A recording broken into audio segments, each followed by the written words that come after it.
I'm a pretty wild mix between type A and type B. Generally more slow-paced, but still pressured by time. Perfectionistic, but fun-loving. Ambitious in sports, but not so much in terms of my career. Yet, for the longest time, I've been trying really hard to become more type A. And I'm sure I'm not the only one. But lately, I've been asking myself, why? Of course, being type A is often more convenient and definitely more desirable in our society. After all, it's associated with productivity, discipline, efficiency, output, and so on. But there's a cost to it. Type A's ambitious and competitive nature makes them more prone to chronic stress and issues resulting from chronic stress, like heart diseases. And of course, not every type A will suffer from a heart disease in their life, but you know where I'm getting at. And in contrast, I feel like it's still a pretty commonly held belief that type Bs, on the other hand, are unmotivated, unambitious, lazy, and generally inferior to type As. Think about the that girl trend from a couple of years ago. The epitome of glamorized hyperproductivity. Of course, we've moved on from that, but it's not the first or the last trend that puts traditional type A traits on a pedestal.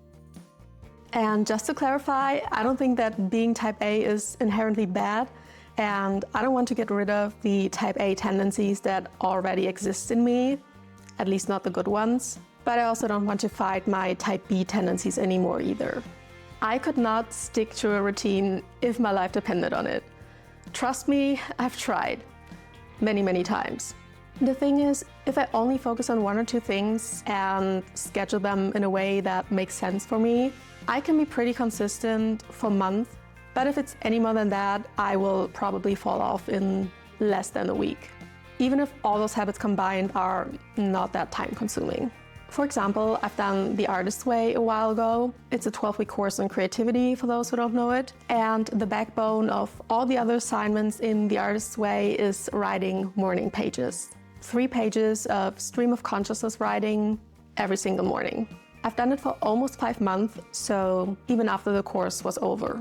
But every time I've tried, let's say, journal just 1 page per day, read for 10 minutes, watch a short Coursera video, work on a creative project for an hour or even half an hour, I just don't stick to it. No matter if I allocate each activity to a specific time or I allow myself more flexibility. And for a while I've been really beating myself up for my lack of discipline, but now I've just accepted that rigid routines just don't work for me. Even if it's 100% up to me and there are no external distractions, sometimes I had planned to do one thing, and when the time comes, I feel this overwhelming urge to do something completely different. And the thing is, it goes both ways.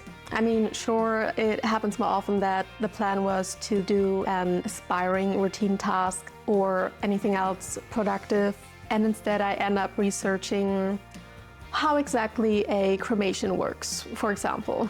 But at other times, I had scheduled in my calendar to watch a movie purely for fun on, let's say, Sunday evening. And then on Sunday evening, I suddenly feel like now is the time to finally do the pile of dishes that I've been neglecting for days.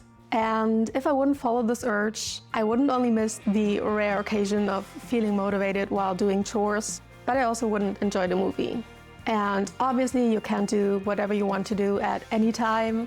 Life doesn't work that way. I wish it did. But the fact that there are so many responsibilities and obligations in life is even more reason for me to be a bit more flexible and easygoing with my leisure time and to allow myself to go down these rabbit holes. Maybe not all the time, but when I feel like fighting it is too much of a waste of energy. I'm not talking about social commitments, by the way. Like, you shouldn't ditch your friends for looking up weird stuff on the internet or doing chores you could have done another time. That's not being flexible, that's being flaky. So, as a mixed type who has given up on hyperproductivity and rigid routines, this is how I go about it now. I have a daily habit tracker on Notion, as well as a weekly planner that I clear out at the end of every week, where I write down my workout schedule and non-reoccurring tasks and events. Very similar to how I did it on and off for years, because I definitely see the benefit of having some sort of structure. But the difference is that now I don't expect myself to stick perfectly to it, and instead I view it more as a suggested schedule. I rarely do all of my daily habit tasks, and I often forget to check in for days, no matter how well I've done, and the same goes for my weekly schedule. And I know it sounds a bit half-assed, and it kind of is, but putting off this pressure ironically made me more productive and efficient without even trying, because I'm acting more according to my attention and energy levels. And I will eventually do what I need to do, just maybe at another time.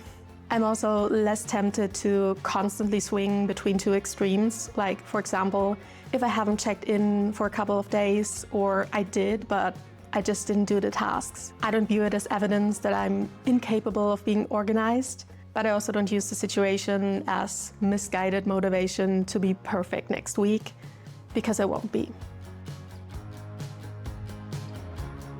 At the end of the day, you can read all the self-help and productivity books in the world. And though there is value in many of them, you ultimately have to see for yourself what works for you and what doesn't. And also, regardless of whether you're type A, type B, or somewhere in between, it's always good to remind yourself every now and then that you're, in fact, not a productivity machine.